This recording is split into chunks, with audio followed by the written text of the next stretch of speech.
I arrived in 1972. I came from a place in Prince George's County, Maryland, teaching in a special center, and I also did some work at the University of Maryland.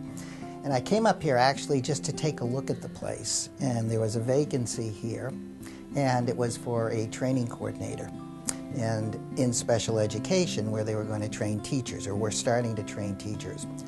When I got there, obviously Kennedy was a lot smaller than it is now, but it was, even at that stage, a very impressive place. And it was one of my first exposures to the interdisciplinary interactions of what happens when you're looking and trying to diagnose disabilities of children. I then was taken over to the school, and they said, well, here's the education component. And in those days, the education component was really small. It was 13 children. It was on the second floor of the 707 building on North Broadway. And what was interesting, and there were all types of kids in that program. They called some of them dyslexic. Learning disabilities wasn't a prevalent term in those days. There was mixtures of kids in there with all types of different emotional problems. And when I first got there, I said, wow, this is really interesting. Having been a teacher and sending one or two of my kids from Prince George's County there for a workup, I had no idea what the workup was like, so I asked, could I go down to a conference and see what an interdisciplinary conference was like?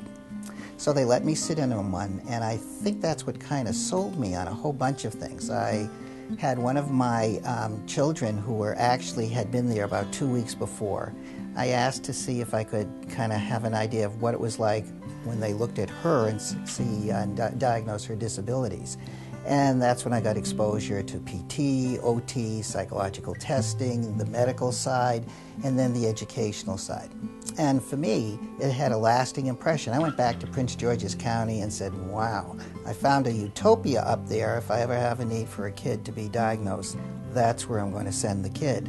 When we created the high school especially, but this is true in our K-8 program as well, we spend a lot of time thinking about what is it that makes a school a community. It's not just a classroom and a teacher.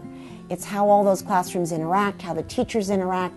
When we moved from Broadway and opened Fairmont, for the first time, we had a cafeteria, we had a gymnasium, we had a library. I mean, the heart and soul of a school. We didn't have a library at 707. When we were at 707, we have great memories and we loved it, but it really was going to school in a hospital. Yeah. When we moved to Fairmont, it was as if the school finally came into its own and arrived, and now we had a school with a playground and many classrooms and the ability to give kids social experiences that were very normal. One of the things that makes us different than others is that we're not afraid to take risks on in a lot of areas.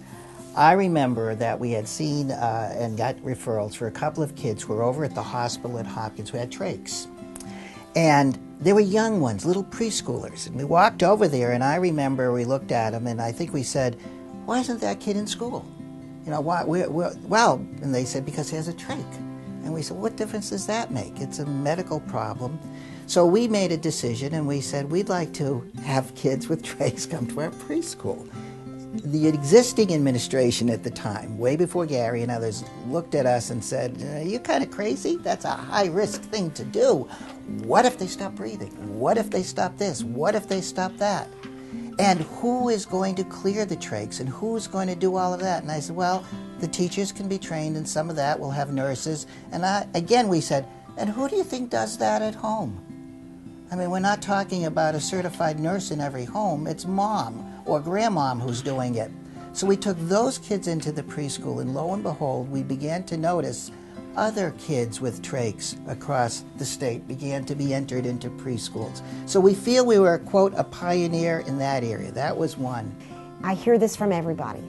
Everybody's comments on what a happy place it is and how everybody seems to be enjoying their job and liking what they do, and there's just a real warm, good feeling. Somehow, between 1974 when I came, or 72, and 2012, we've been able to maintain that feeling, even though we've grown, exponentially. We're much bigger, we're in multiple locations, but still, when you go into a Kennedy Krieger program, you get that same warm feeling that everybody here is just so happy to come to work every day. And that doesn't mean we don't have our challenges, especially these days with the economy the way it is. It's very challenging, but still, it's one of the most fulfilling places I've ever worked. Not that I've had that many jobs, because once I came here, I stayed. But it's definitely what's kept me here all these years, is just this feeling that everybody is working to a standard that is unbelievable, and with a dedication to serve the families and children that is, you just don't find it anyplace else.